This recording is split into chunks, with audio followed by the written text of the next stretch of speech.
Inside Huntsville with Brenda Martin, a conversation with department heads at City Hall on streets, ball fields, public safety, and more. And also with our community partners that add economic security, support education, and enhance the city's quality of life. Hello, I'm Brenda Martin with Inside Huntsville. Thanks for joining me today. 3 years ago, organizations working to help military veterans in Huntsville, Alabama, decided to sponsor a 9/11 honor walk.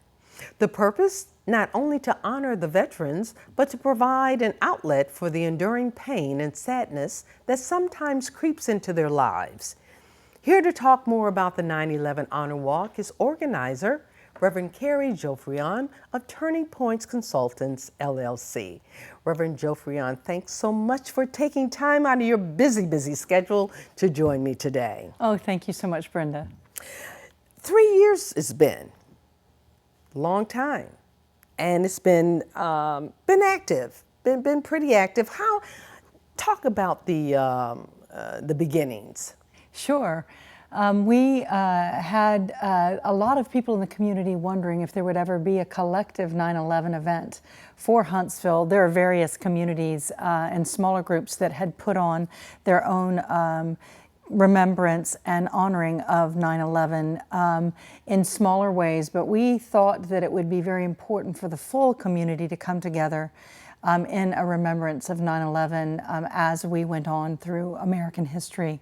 And so it was a wonderful, wonderful opportunity for us to collectively represent our honoring and our memory. And you know, it's been 15 years. Yes, we're at the 15-year anniversary.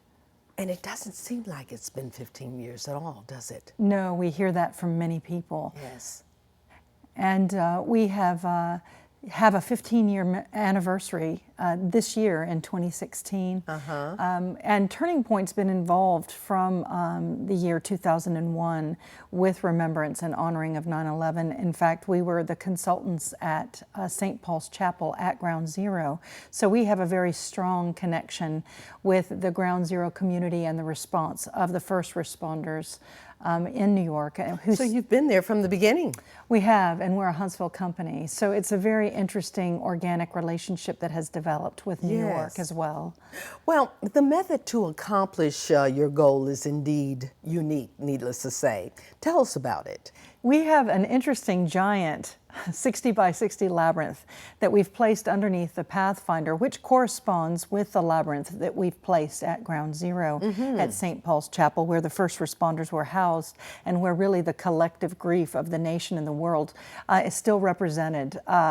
There's an honor walk at the center of St. Paul's Chapel that the first responders' families and the survivors' families of 9/11 walk every year on the eve of 9/11. Is that right? So at 9/10 every year, this honor walk that was built by the spiritual and emotional and psychological collaboration for the morale of the nation was constructed and is used by New Yorkers at the site itself. And that corresponds to the 9/11 labyrinth that is used underneath the Pathfinder annually here in Huntsville. And we'll talk a little bit more about that shortly, but you were quoted as saying, "I would liken it to a collective sigh of relief after over a decade of aftermath and exhaustion."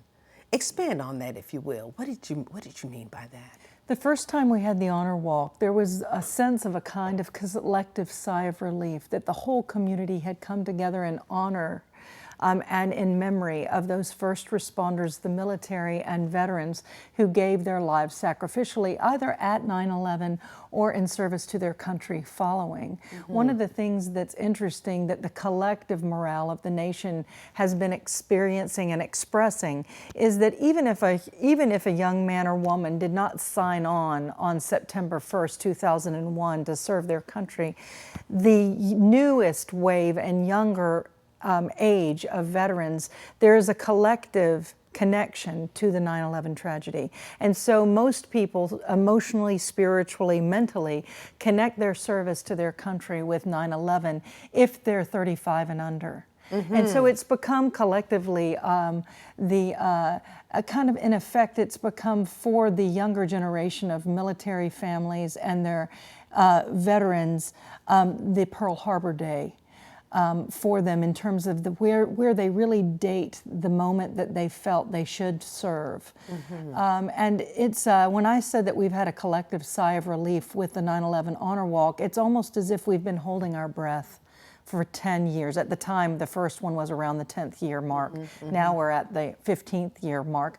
But we've been collectively holding our breaths because we've been at war for 15 years, which is the longest continuum in U.S. history of one continuous war bleeding into, each arena bleeding into another arena. And so we've had 15 years of exhaustion because of the length of the war, and that doesn't even really even account for the tragedy itself, which, as you remember, Brenda, was so devastating that we all actually remember the day, those of us who were living at that time, or we talk about our lives being predicated on that date, much like the generations before us marked the date of Kennedy's assassination or Dr. King's death. We have 9/11 as our sort of collective Veterans Day, even though, of course, technically it's in November. In expression and heart, we're looking at another day now in the American conscience and really the Western world, which is 9/11. Well, now, is there a reason why the 9/11 Honor Walk takes place at the Space and Rocket Center under the Pathfinder spacecraft, space shuttle, rather? Well, it's very interesting, that question. It's not something that any one human being architected or designed themselves, and it's not really something a committee designed. It was because of the relationships in Huntsville that are so beautiful, and there's such a connection with Huntsville in terms of relationship and collaboration and cooperation. And you know, we could not have put a human being on the moon without the deep level of collective collaboration that we experience here in our community. And it was because of those relationships that this iconic site of underneath the upward turned wings of the Pathfinder, as a matter of fact, an observer said after their first experience at the Honor Walk, how can you feel depressed underneath the watchful wing and ascending wing of the Pathfinder? How about that? Yes. So we've got this iconic setting of American ingenuity and innovation. Right here in Huntsville. Right here in Huntsville. And their beautiful in-kind gift of allowing anyone who wants to come to the Honor Walk the gift of admission as long as they pre-register. Yes. And that's such a tremendous gift that they have given to us, an in-kind gift. And the reason they've done that is because of their community mindedness, and CEO and adventurer Deborah Barnhart. Yes. Dr. Barnhart's incredible vision of bringing the Space and Rocket Center to its new level of excellence in the past 3 years. Her leadership has really been unparalleled. She wants also to provide an opportunity to raise the morale of the nation and us come together in faith, love, and hope, and send human beings to Mars. But not only that, but to really help us remedy the ills that have befallen us as a society since 9/11. And it's this collective spirit. We came together at the tragedy, and we have collectively come together now these 15 years to bring out a new chapter in American innovation and hope. And that's what the Honor Walk's about. Even though people express their grief, the amount of joy that's expressed is hard to articulate unless one experiences it. And the modality is unique. Well, now, okay, your first one, your second one was a success, and I'm sure the third one will also will be a success as well, which of course is going to be on Sunday. 9/11. Yes, 2 to 5 p.m. Yes. Doors opening at 12. However, this year you tell me there's a different twist to it. There is. Talk to us about that a little bit. I'd be happy to. The first year we've always focused, this event has always been premised on honoring and celebrating those who've served. So all three events have honored and celebrated military families who often are not acknowledged for their service, which is great or greater than those who serve in uniform. So veterans and military families have always been honored, and those who've served in active duty And those responders too, and yeah? first responders First from the responders, beginning, okay. and their families. So that has always been our premise, Okay. to honor first responders, which of course means emergency response with the police, the fire department, HIMSI, and the sheriff's department in the counties and both cities. And we've always honored those who've served at this event with pageantry, uniform, walking together. The first year we offered an emphasis on active duty military and their families. The second year we offered an emphasis on veterans and their families and their service. And this year we are offering an emphasis on first responders, particularly police and sheriffs, and the at-risk community. Why the at-risk community? Because we love our children, but also because the at-risk community and the first responders in the police force are at a new point in our nation's morale of needing to come together and knowing each other in new ways. They benefit one another in very profound ways as you know, in communities that had police officers who were assigned specifically to individual and particular communities got to know the officer and understood their beat, where they walked, where they rode, what their names were. This is an effort, again, on our part to continue to architect good relationships between, and then also why the at-risk community, because our children need to be around heroes, and they themselves are potential heroes. We see the good in them, we believe in who they are, and we want the community to be in relationship with one another and to see each other's faces, to know each other's names, and to grow in trust with one another. So how are you getting these the folks to participate? Well, one of the ways we're getting folks to participate is to hold up exemplars in all facets of those communities. We have senior representation from the Arsenal coming. Actually, we're very excited about the particular representation that the Arsenal is sending, because they exemplify to children what it means to be a hero and to move into one's destiny with hope and discipline. And so we are having speakers who will be speaking directly to the at-risk children about their lives and the steps, the very small steps they took to lead heroic lives. We're also having children themselves speak about their realities. Tuck Tucker, who just won a multiple oratory contest with the Alpha fraternity, is going to be speaking, as well as Miss Freeman, who is the widow of Officer Eric Freeman. She's going to be speaking about the aftermath and how a family grapples with death in the line of duty. So we're going to be speaking, hearing, deeply listening to one another from the at-risk community and the stories from the police community about how we become a community that fulfills the American dream together. Okay, so while there's going to be a number of dignitaries and important people to speak, this part is also very important. I think it may be the most important important part, huh? The Aeolians are leading us into a 60 by 60 path that is constructed underneath the Pathfinder shuttle.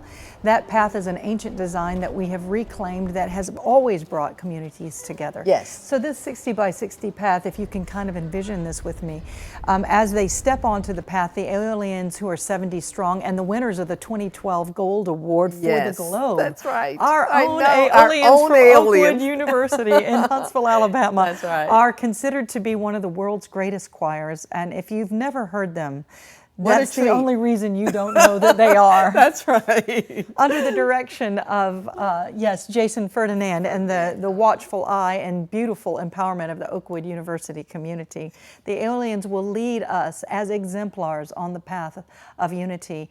And behind them will follow at-risk children from the Boys and Girls Club and Village of Promise, as well as the Huntsville, the HPD, the Huntsville Police Department, who will be interspersed with the children. And they will all be walking the the path to the center, where there'll be a beautiful vat, really cistern of water that has been set aside for the community's cleansing and healing, as a remembrance of those who've gone before us, in honor of them and in honor of healing. And there will be a pause, a collective pause in silence at the center, and then they will walk out together. It will be very moving. It's a 20-minute walk to walk a 60 by 60 pattern like this. What does the labyrinth walk mean? The labyrinth walk, the oldest pattern we have for the labyrinth that still is in existence is 5000 BCE, and that's on the island of Crete. But the honor walk, or the labyrinth, is simply a meditative path where people can pause to honor and celebrate their lives collectively. Okay. And because we had a 60 by 60 foot space underneath the Pathfinder shuttle, we thought this would be the best modality. Now, Turning Point has pioneered this modality at Redstone, as well as with the U.S. military, across the U.S. military, particularly the U.S. Army, and we have used it as a modality for healing PTSD and moral injury, particularly trauma. Okay. We've also used it with the NCAC in Huntsville with other forms of trauma, but it's a brilliant form that is an ancient technology that we are reclaiming, much like the parts of different spacecraft, which we have reconstituted and reused each piece of that technology to move towards the Ares project. So we're very much a typical Huntsville government contracting community, in that we use technology that has worked in the past collaboratively in the present to create a brilliant future. And that makes us kind of in the long line of Huntsville innovators that believe that we are all better together than apart. For sure. Now, how can our viewers participate? Well, they can participate by coming to the honor walk. Yes. And I want to make sure I say this correctly. Okay. To register, to be able to come into the park free of admission, and to be able to participate in the honor walk, everyone will need to pre-register by going to the U.S. Space and Rocket Center's website. So please visit rocketcenter.com/honor walk. Okay. No spaces. And pre-register, it's very simple. It takes maybe 2 minutes to pre-register. And we'll have all of the pre-registrations at the door. And they'll have free admission all day at Space and Rocket Center on Sunday, 9/11, starting at 12 o'clock till 5 p.m.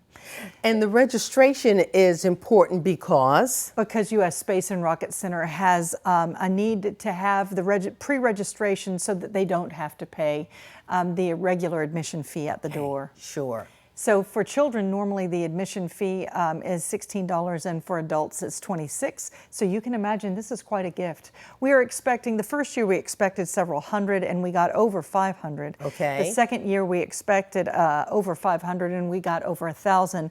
This year we're expecting to also double our attendance. Yes. And so it's very important that people pre-register so that they are not charged the admission fee at the door. Okay, that's very important. Very important. Make sure that we have that up for you.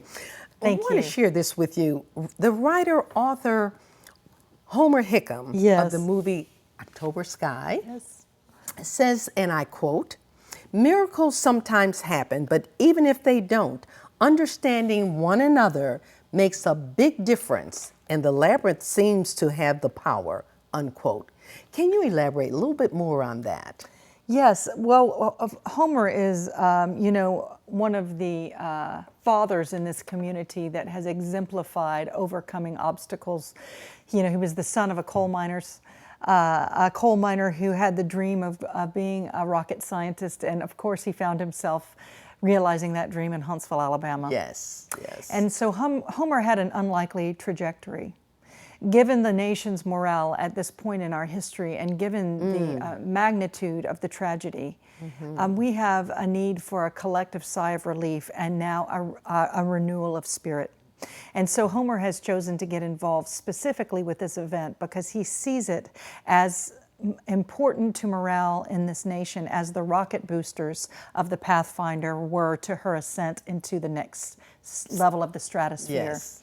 So Homer, because he had a very unlikely trajectory in life and was most likely going to be grounded by his circumstances, but instead ascended to rocket scientist and then moved on to be one of the great storytellers of our nation through October Sky and Rocket Boys, and then of course Mr. Tom Hanks producing a great deal of his work, and moving us now into a new level and chapter into our nation's history. Homer wants to be involved, and he has a particular interest in this event because he has experienced it by walking it. Yes. And the only way you can understand why this particular walk is so effective and really efficient in healing and moving people to a new state of optimism and reality is by doing it. By doing it, yes. And he's been there every year doing it, and has been an usher every year, and has been overwhelmed at the amount of morale that has been lifted by this event. Can't wait. This, I tell you what, this is going to be one exciting day. It will be. Yes. It's a wonderful day. And the thing that's also interesting about this year, Brenda, is that now other cities are looking to us to provide a model for their need for a boost in morale. And so we thought we'd go to the heart of the matter this year and honor both first responders, particularly police and law enforcement, and the at-risk community equally as our heroes and heroines of the future. Wonderful. Let's give a shout out. I know you're the organizer, but let's give a shout out to the other organizations that have helped in this effort. Thank you very much for that. Coast Personnel is one of our sponsors. U.S. Space and Rocket Center has given the most powerful in-kind contribution of creative assistance and a huge contribution in providing an iconic setting for the labyrinth underneath the Pathfinder space shuttle.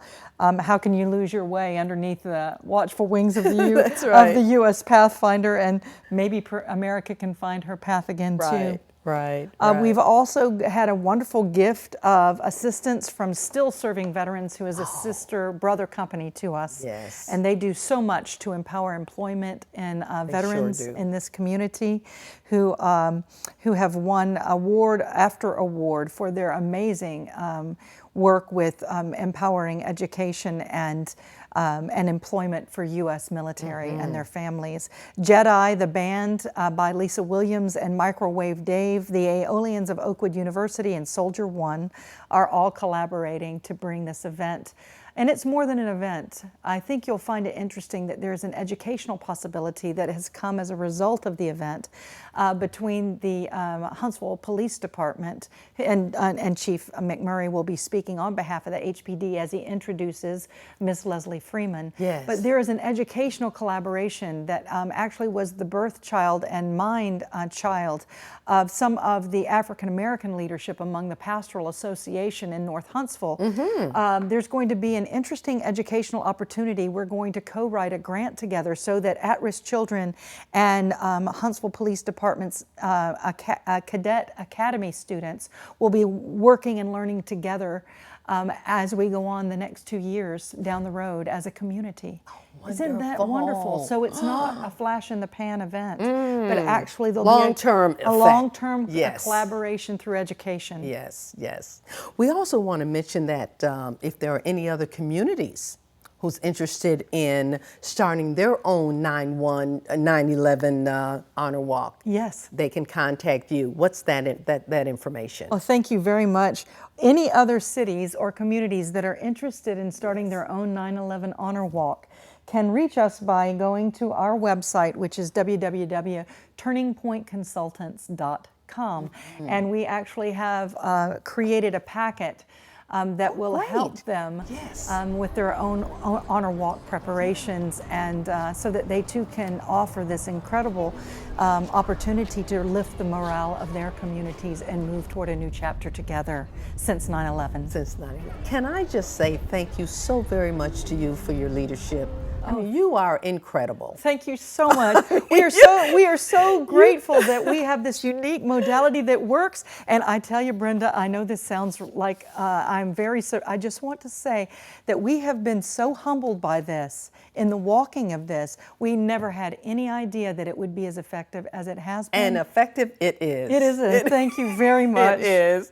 We want to thank you so very much for taking time to come and talk with us about it. And excited to be a part of it as well. Thank you. It's nice to be Americans together with this event on Election Day. Yes, thank you for having me on Election Day. Thank you. Thank you for being here. My guest has been the Reverend Kerry JOFFRION, organizer of the 3rd annual 9/11 Honor Walk.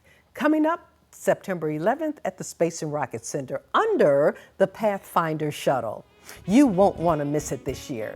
That's my show for today. I'm Brenda Martin for Inside Huntsville, a great place to live, work, and play.